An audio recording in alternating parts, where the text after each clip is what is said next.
Siapa yang berpaling dari peringatanku, yang berpaling dari Al-Quranul Azim. Jadi kalau ingin tahu kita bahagia apa enggak, lihat hubungan kita dengan peringatan Allah. Hubungan kita dengan Al-Quranul Azim. Apabila hubungan kita menjauh, kebahagiaan kita semakin jauh. Semakin kita mendekat, semakin kita akan terhindar dari kesengsaraan. Apapun masalahnya, jemaah. Ketika seorang dekat dengan petunjuk, selesai, solusi itu ada. Badai itu pasti berlalu lalang. Badai itu datang dan pergi. Tapi bagaimana sikap kita tatkala badai itu datang? Orang yang berpaling dari petunjuk, Allah mengatakan fa inna lahu ma'isyatan dhanka. Maka bagi dia kehidupan yang sempit walaupun bergelimang harta. Sempit. Kemudian kami akan bangkitkan dia pada hari kiamat dalam kondisi buta. Jadi orang keluar dari kuburnya itu sesuai dengan amalannya. Orang yang berpaling dari peringatan Allah, maka dia akan keluar dari kuburannya nggak ngelihat apa-apa.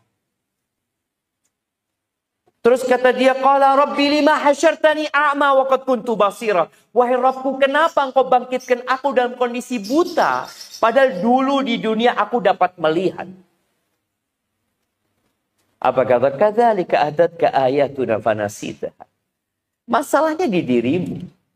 Datang kepadamu ayat-ayat kami. Engkau lupakan, engkau abaikan.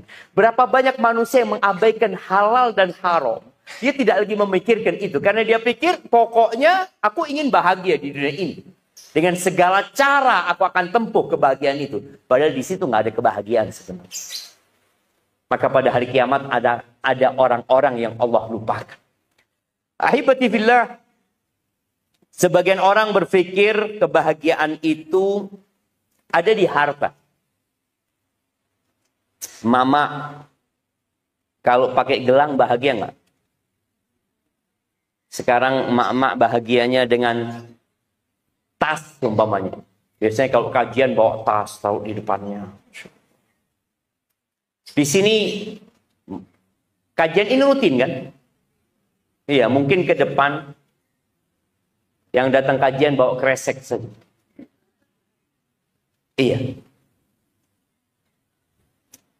Ana baru membaca buku.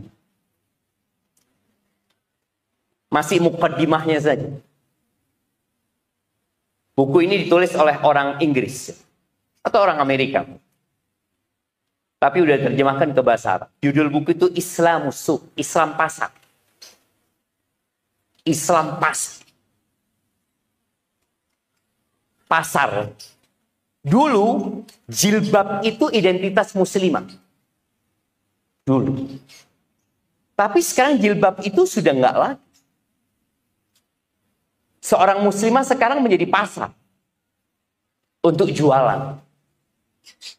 Makanya seorang sekarang datang kajian dengan pakaian yang sudah kelihatan kelas sosialnya dia. Dari baju, dari jilbabnya, dari jilbab, jangan bicara tasnya. Dari jilbabnya, Allahu Akbar, ini 7,5 juta kayaknya. Tahu dari mana? Itu loh ada tulisannya. Nah, jemaah. Mungkin orang berpikir dengan anak seperti anak bahagia. Enggak. Enggak, jemaah. Maka perlu kita bermuhasabah. Apakah bahagia kalau punya mobil mewah? Mama bahagia enggak? Gembira mungkin.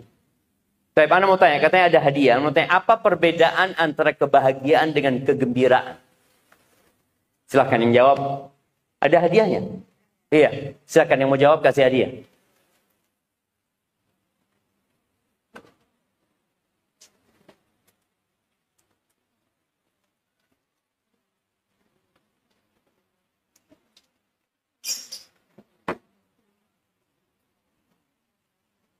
Nah, silahkan.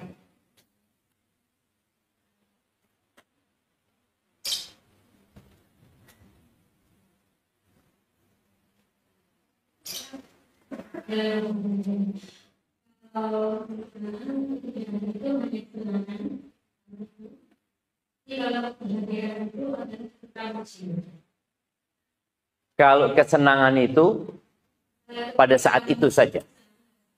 Iya, gembira itu sementara. Dia. Barakallah. Ketenangan jiwa yang akan terus berlangsung dimanapun dia berada. Masya Allah, barakallah fiik. Iya, kayaknya udah selesai kajian kita. Nah, jamaah rahimakumullah, bicara harta itu hanya bikin senang. Jadi mak-mak kalau dikasih hadiah mobil sama suaminya, berapa lama senengnya? Sebulan? 2 bulan? Mungkin sehari. Tahu-tahu datang sohibnya, mobilnya lebih bagus. Langsung hilang kebahagiaan dia. Ya Allah, kata dia. Bang, lebih bagus mobil itu, bang. Nah, karena ternyata bukan di mobil itu kebahagiaan. Kebahagiaan tadi, tempatnya di hati. Tenang gitu. Nabi SAW mengatakan, irba bima qasamallahu lak takun aghnan nas. Ridhalah engkau dengan apa yang Allah berikan kepadamu. Engkau akan jadi orang paling kaya, jemaah. Satu, cukup ridha. Nggak perlu rumah. Kalau kebahagiaan itu adanya di harta, kesian orang miskin. Berarti dia sampai mati, dia nggak bahagia. Enggak. Kemudian ada yang berpikir kebahagiaan itu di kedudukan. Di jabatan dan kekuasaan. Dan kalau kita lihat orang yang menjabat itu akan mendapatkan pelayanan yang istimewa sekali. 24 jam dia dijaga. Kemudian kemanapun dia pergi ada karpet merah yang dihamparkan. Apa saja yang dia inginkan selalu ada. Dia baru ngomong, kayaknya lagi musim duren ya. 5 menit datang duren. Itu penguasa. Nggak perlu dia minta. Dia menyebutkan apa datang yang dia inginkan. Kemana-mana dia disambut. Tapi apakah benar orang-orang itu bahagia? Bapak Jokowi pernah menjadi wali kota Solo. Kemudian dia menjadi gubernur. Kemudian beliau menjadi presiden. Apakah setelah menjadi presiden beliau bahagia? Belum tentu. Sekarang beliau turun nggak jadi presiden lagi. Dan ada satu azab buat orang yang berburu kekuasaan ketika kekuasaannya selesai. Apa azab itu namanya? Post power syndrome. Itu azab. Jadi orang kalau sudah habis di atas kemudian turun, ada sesuatu yang kehilangan dia. Kalau dia berpikir di situ kebahagiaan, maka ketika pergi jabatan dan kedudukannya, maka akan hilang kebahagiaan dia. Enggak, bukan di situ kebahagiaan. Boleh jadi Pak Jokowi tetap bahagia. Presiden kita pertama siapa namanya? Soekarno. Kemana beliau? Mati. Diganti oleh Soeharto. Kemana Pak Harto? Mati. Diganti sama Habibie. Habibie sebelum mati ditinggal mati sama istrinya. Bagaimana perasaan dia? Kemudian dia mati juga. Digantikan oleh Abdurrahman Wahid, Gus Dur. Kemana dia? Digantikan oleh Ibu Megawati. Di mana Ibu Megawati sekarang? Sedang nunggu mati. Iya, coba. Sedang nunggu kematian. Setelah Megawati digantikan oleh SBY. SBY nunggu mati, ditinggal mati sama istri. Iya. Dan dia sedang nunggu mati. Kemudian digantikan oleh Bapak Jokowi. Dan Jokowi digantikan oleh Pak Prabowo. Jokowi sedang nunggu mati. Dan Pak Prabowo juga sedang nunggu mati. Bicara kekuasaan itu adalah faktor utama untuk mendukung kebahagiaan, nggak ada. Tapi orang-orang karena nggak tahu di mana tempat kebahagiaan, dia berburu kebahagiaan itu. Dari sejak kita lihat kepala desa, itu bersaing ketat untuk menjadi kepala desa. Kemudian naik ke atas, naik ke atas, naik ke atas. Harta dikeluarkan demi kekuasaan.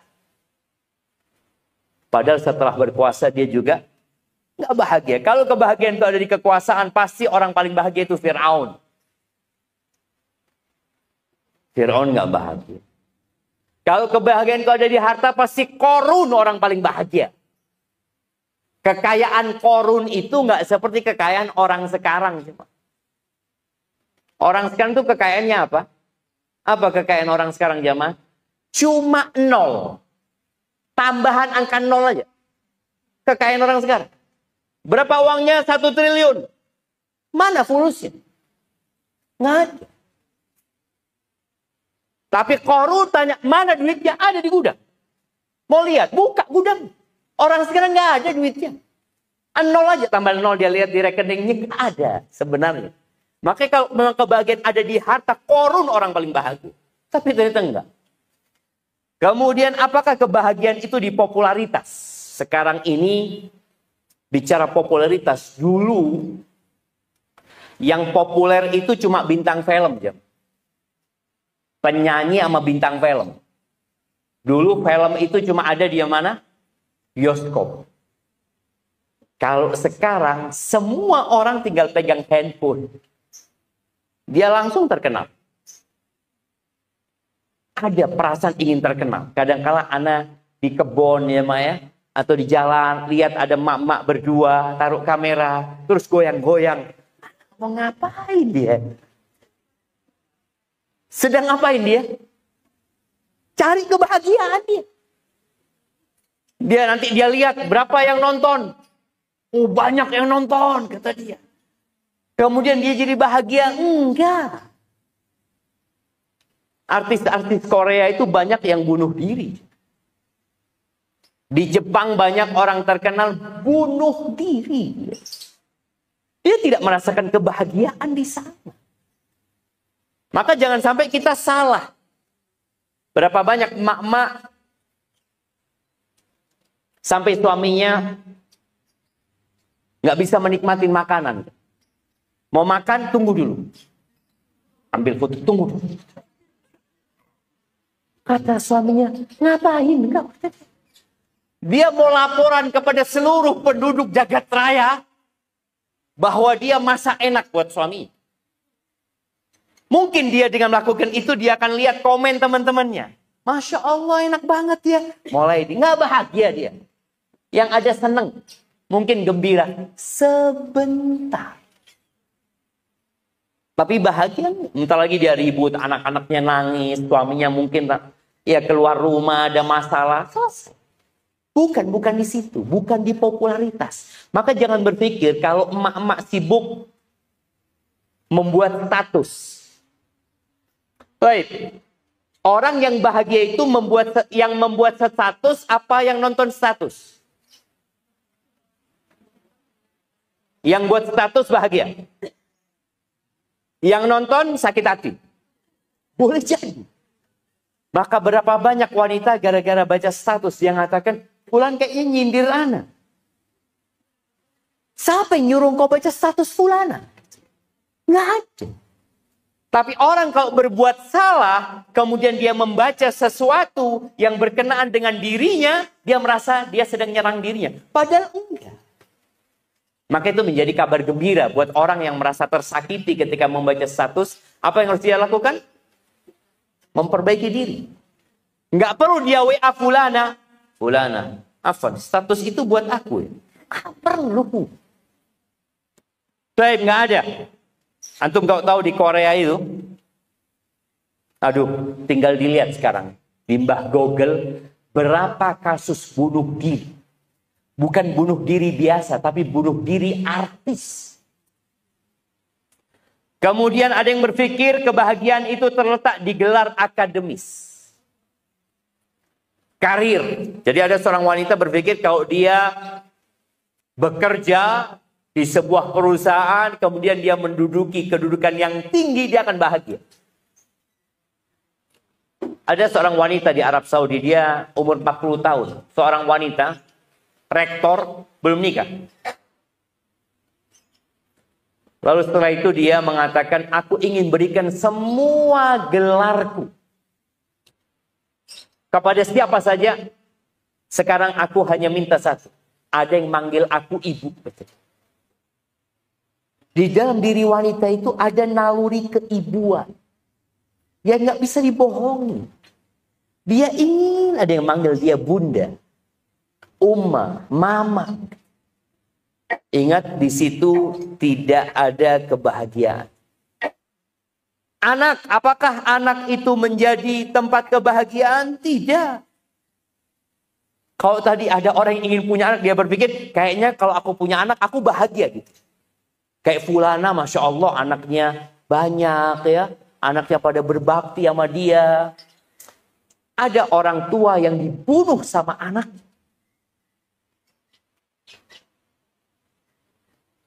Ana baca berita. Mungkin 3 hari yang lalu jamaah. Hati anak kayak diiris-iris. Ada seorang anak memperkosa ibunya sendiri. Ibunya lagi tidur. Ingat, bukan di situ letak kebahagiaan. Berapa banyak orang tua kalau lagi sakit hati sama anaknya ngomong apa? Nak, kepingin tak lepuk no meneng kok nak. Iya. Artinya ternyata anak ini bukan tempat kebahagiaan. Iya, anak itu perhiasan. Harta itu perhiasan kehidupan dunia. Al-malu wal-banuna zinatul hayatid dunya. Ya. Harta dan anak itu perhiasan kehidupan dunia. Perhiasan. Yang namanya perhiasan itu ada waktunya kita bosan. Yang namanya perhiasan itu rata-rata nggak berumur panjang. Kita ingin perhiasan yang lain.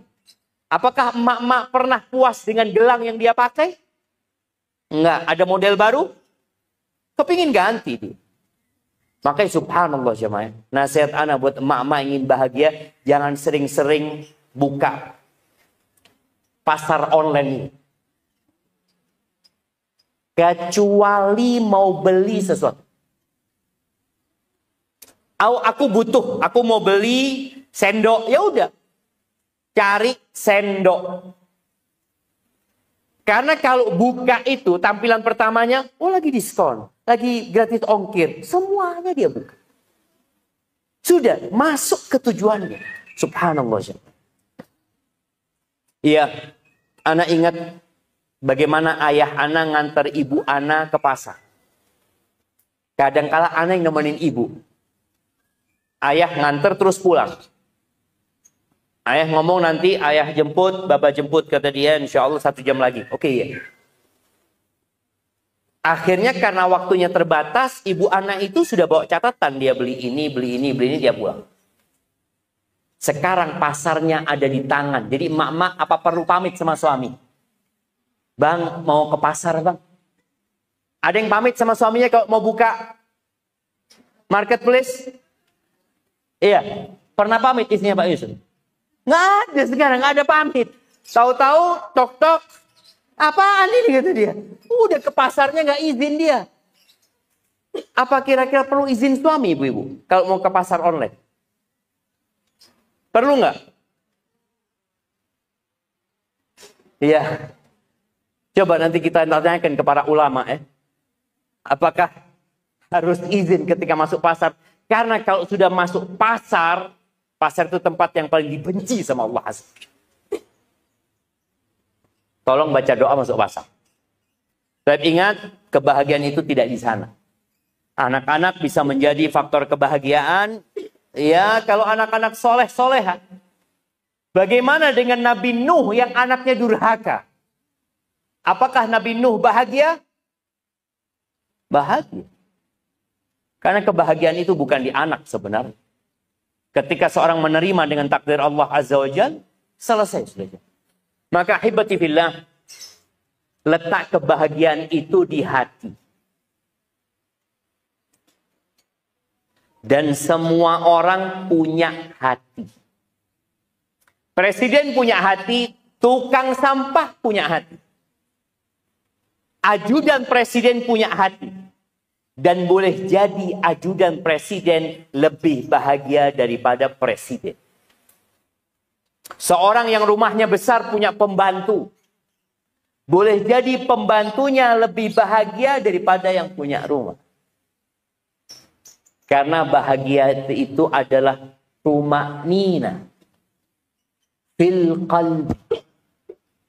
Jadi bahagia itu adalah kedamaian, ketentraman di dalam hati. Ada 3 kalau kita mau lihat tanda orang bahagia. Yang pertama, dia bersyukur ketika mendapatkan nikmat. Yang kedua, dia bersabar ketika mendapatkan musibah. Yang ketiga, dia beristighfar ketika berbuat dosa. Kalau bicara syukur, yang pertama nih syukur. Allah Azza wa Jalla memberikan kepada kita nikmat yang tidak bisa dihitung. Coba buka firman Allah Azza wa Jalla.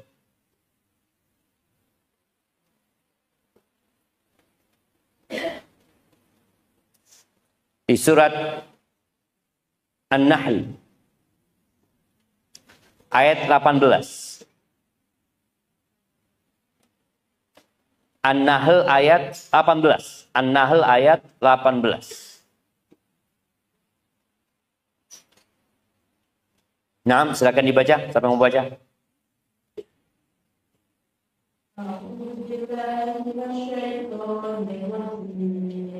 Bismillahirrahmanirrahim. In ta'udhu ni'matallahi la tuhsuha. Innallaha laghafurur rahim.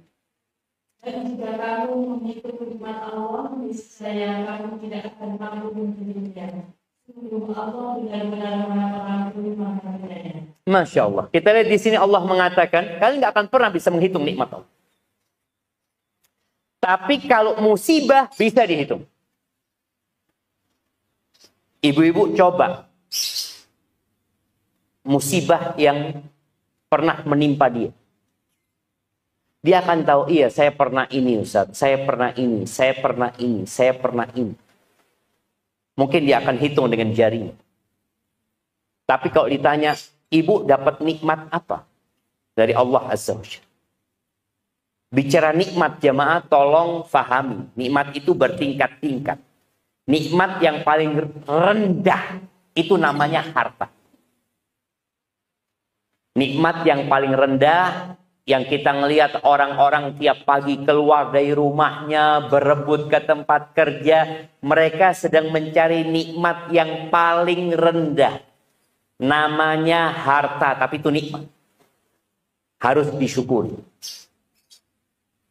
Nikmat yang kedua, baik, Ana mau tanya, yang bisa jawab kasih hadiah. Ada 4 tingkatan nikmat tadi. Ana udah sebutin yang pertama, harta. Kedua, ketiga, yang paling tinggi yang keempat. Siapa yang mau jawab? Nah, silakan. Angkat tangan yang mau jawab ya. Angkat tangan yang mau jawab.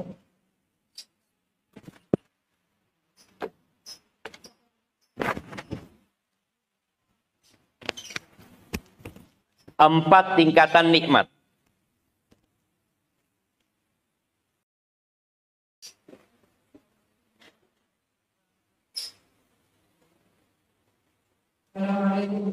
Waalaikumsalam warahmatullahi wabarakatuh. Yang pertama nikmat harta paling rendah.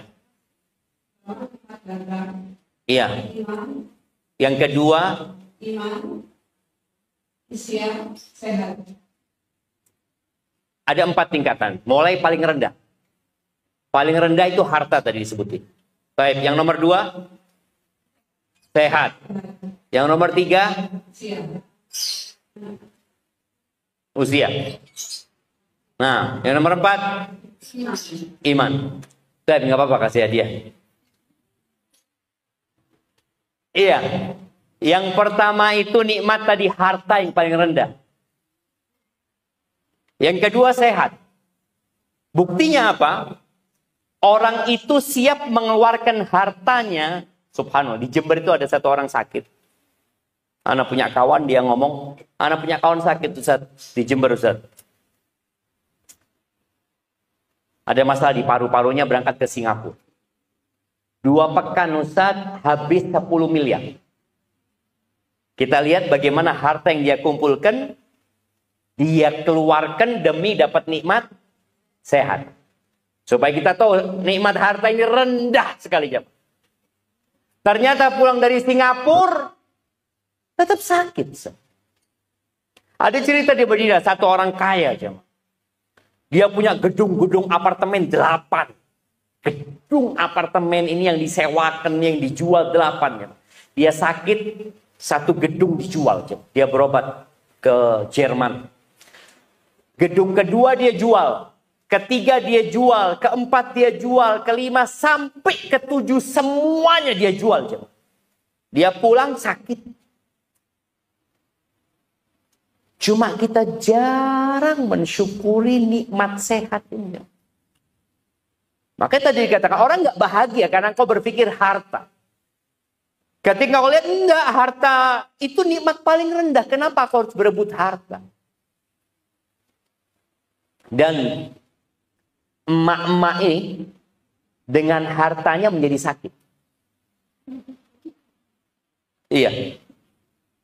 Anak punya bibi rahimahullah, dia cerita, dia buka tempat pembandingan mobil sama ganti oli atau ganti oli dia. Dia cerita suatu hari ada satu perempuan dengan mobil mewahnya ya, dengan riasannya, dengan gelang-gelangnya. Duduklah dia nunggu mobilnya diservis. Bibi anak tanya, ngatakan, ya Allah ibu ini seneng ibu ya hidupnya ya, kata dia. Masya Allah. Dia katakan, dulu ketika saya belum kaya, saya itu ngelihat orang makan donat yang enak-enak, yang mahal, kepingin saya. Ternyata setelah saya kaya, saya nggak boleh makan itu. Boleh. Tadi dengan harta yang dia miliki, rusak nikmat sehat dia. Kenapa? Karena mama nggak kerja lagi sudah. Sekarang yang sehat, mama nih kalau periksa ke dokter yang sehat apa? Jarinya. Karena semuanya mencet aja. Mencet sini. Sampai mobil, Anda pernah ngomong sama sohib Anda. Ketika semua mobil dibukakan. Dulu kita mau nurunkan kacanya mobil itu. Baru turun jam. Terus mobil belum power steering jam. Jadi orang ketika naik mobil itu, ya Allah dia perlu tenaga. Kemudian dikasih kemudahan, power steering, terus power windows ya. Tapi dulu kacanya itu dipencet masih nunggu mencet lama baru turun. Sekarang enggak, pencet satu langsung turun sendiri. Pintunya enggak perlu buka sekarang. Buka pintu dipencet. Ana ngomong sama temennya, ini kayaknya mobil buat orang kena stroke. Kenapa? Karena dia nggak kerja pak. Tidak ada energi yang dia keluarkan. Padahal makannya enak. Padahal makannya banyak. Jangan sampai nikmat harta ini membuat kita kehilangan nikmat sehat. Terakhir Ana ngomong sama istri Ana. Istri Ana ada di sini. Ana ngomong, sudah nggak usah pakai pembantu. Ana ngomong. Kenapa? Supaya gerak. Dan kata istrinya betul. Ketika nggak ada pembantu, dia lihat langkahnya sebelum zuhur sudah 10.000 langkah. Di rumah saja. Kenapa? Ya karena nyapu, ngepel, semuanya ini itu. Ketika ada pembantu, apa yang dilakukan? Iya, itu bersihkan. Ya, yang itu kenapa? Yang itu, iya ya. Yang itu, kakinya nggak melangkah, jemaah. Maka tolong nikmat sehat, kata Nabi SAW, nikmatani maghbunun fihima katsirun minan nas. Ada dua nikmat yang banyak manusia lalai dengan dua nikmat itu. Nikmat itu adalah nikmat sehat dan waktu luang. Itu nikmat dari Allah Azza wa Jalla. Maka tolong syukuri ketika pagi hari bangun sehat. Kata Nabi alaihi, ini yang kedua ya, nikmat yang nomor 2, sehat. Berarti itu lebih tinggi dari harta, karena orang mengeluarkan harta demi dapat sehat. Nikmat yang ketiga itu adalah nikmat aman. Nikmat aman. Yang banyak orang miskin tidak bersyukur atas nikmat aman. Lebih aman rumah orang kaya apa rumah orang miskin? Oleh orang miskin. Rumahnya nggak dikunci, nggak ada yang masuk. Orang miskin motornya, kontaknya lupa kontaknya, nggak ada yang naikin. Aman dia. Coba orang yang mobilnya bagus, masuk ke minimarket. Dia tahu parkirnya sebelah motor. Dia beli di minimarket sambil lihat mobilnya. Jangan sampai ke Allahu Akbar. Nikmat aman. Makanya sebagian orang mobilnya baret, hatinya ikut baret. Ana ingat satu sohib dulu cerita, ana punya abah azan di rumah. Nah, kenapa azan? Semua dimarahin sama abah katanya. Kenapa? Oh, ternyata mobil abah kesempet becak.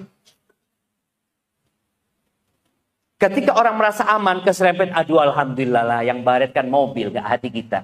Sudah bismillah.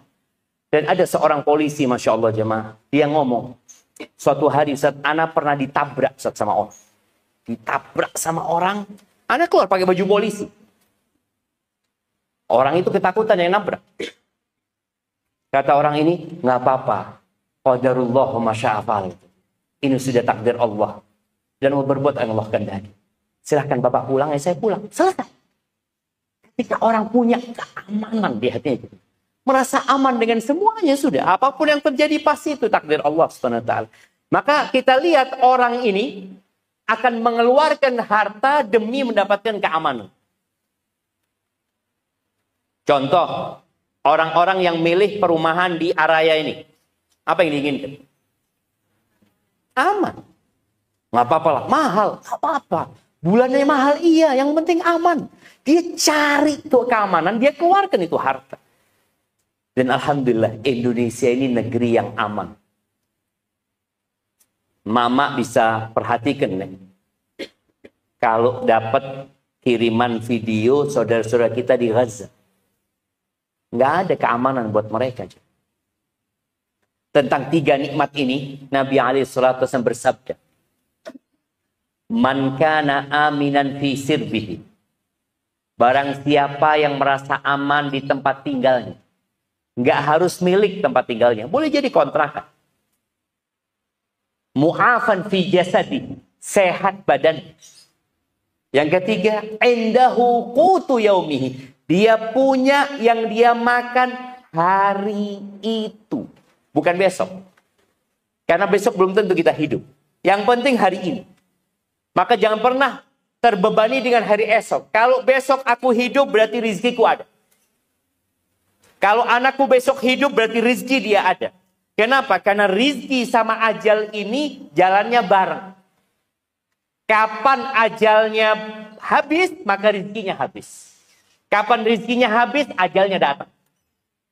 Loh Ustaz, kita lihat ada orang kaya, punya uang 1 triliun Ustaz.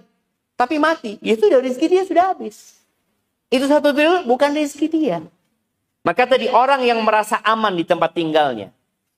Sehat tubuhnya. Punya yang dia makan hari itu.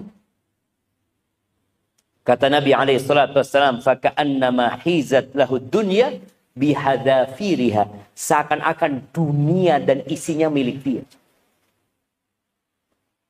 Baik, maka tolong syukuri nikmat itu. Dan nikmat yang paling puncak adalah nikmat iman. Karena 3 nikmat itu dunia saja. Tapi kalau plus keimanan, maka selesai. Sempurna nikmat Allah Azza wa Jalla. Orang kafir, sehat. Orang kafir, kaya.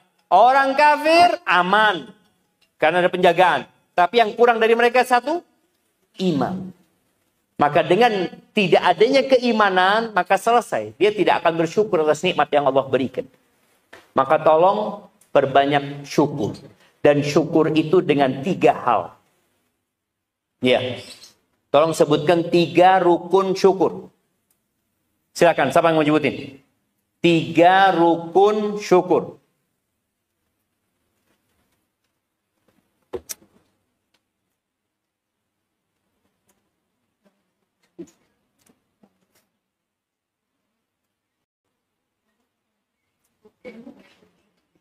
Ibu-ibu yang menjawab. 3 rukun syukur. 3 rukun syukur. Mungkin yang di belakang Ibu. Nah, Oh iya. ini yang depan ini.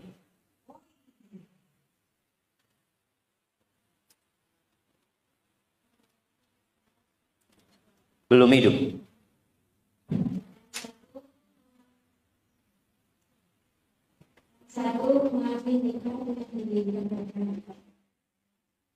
Yang pertama apa?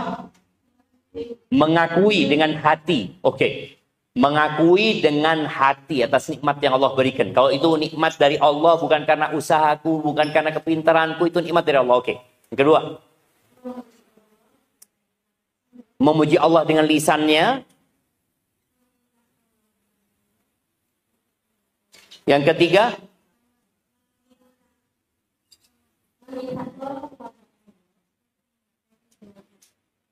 Menggunakan nikmat itu dalam ketaatan kepada Allah untuk menggapai ridhonya. 3. Barakallahu fiik. Jadi rukun syukur itu dengan hati, dengan lisan, dan dengan raga. Jadi jangan cuma ngomong alhamdulillah, alhamdulillah, alhamdulillah, alhamdulillah, tapi hati tidak merasa itu dari Allah Azza wa Jalla. Ada sebagian orang yang merasa nikmat itu karena usahanya. Karena kepandaiannya. Karena aku. Maka tolong hindarin kata-kata aku. Karena kata-kata aku, Qarun dibenamkan di bumi. Dan karena kata-kata aku, Fir'aun ditenggelamkan di lautan. Dan karena kata-kata aku, iblis ditenggelamkan di neraka. Maka selalu hati mengakui ini dari Allah. Ini dari Allah, bukan karena aku. Ketika cerita, Bapak gimana kok bisa sukses ini tuh? Oh iya, saya memang pekerja keras. Ini orang lupa sama nikmat yang Allah berikan. Ketika mengatakan saya, selesai. Dia nggak bersyukur. Tapi ketika alhamdulillah atas pertolongan Allah, saya bisa mendapatkan ini. Atas bimbingan Allah, atas taufik dari Allah. Maka hindarin kata-kata aku. Itu hati mengakui, lisan memuji Allah Azza wa Jal. Perbanyak baca alhamdulillah, alhamdulillah, alhamdulillah, alhamdulillah. Sambil nyapu ucapkan alhamdulillah, alhamdulillah, alhamdulillah. Dalam setiap nikmat yang Allah berikan katakan alhamdulillah. Nabi SAW dalam kondisi susah pun mengatakan apa? Alhamdulillahi ala kulli hal. Segala puji bagi Allah dalam semua kondisi. Baik. Itu lisan. Raga kita menggunakan nikmat itu dalam ketaatan. Bagaimana Allah kasih nikmat handphone, kita gunakan handphone ini untuk ketaatan. Bagaimana Allah kasih nikmat mata, Allahu Akbar jamaah. Bicara nikmat mata ini, yang kalau semua harta yang dimiliki oleh kita ditimbang dengan nikmat mata, nggak cukup. Lebih banyak nikmat mata yang Allah berikan kepada kita. Bagaimana supaya kita bisa bersyukur? Di antara caranya yang pertama minta tolong sama Allah. Baca doa di akhir sholat. Sebelum salam atau sesudah salam. Allahumma a'inni ala dzikrika wa syukrika wa husni ibadati. Itu yang pertama. Minta tolong sama Allah. Karena tanpa bantuan Allah kita nggak akan bisa bersyukur. Yang kedua, lihatlah kepada yang di bawah kita. Sistem perumahan seperti ini itu membuat orang sulit bersyukur. Kenapa? Karena yang dilihat rumah-rumah besar semua. Baik, di perumahan ini rumah yang paling kecil bagian mana? Yang di luar komplek. Sedangkan penduduk yang ada di perumahan ini nggak pernah ngelihat rumah jelek. Yang dia lihat ketika keluar, Masya Allah, besar banget rumahnya. Nanti pulang kerja, Masya Allah. Terus sulit dia akan bersyukur.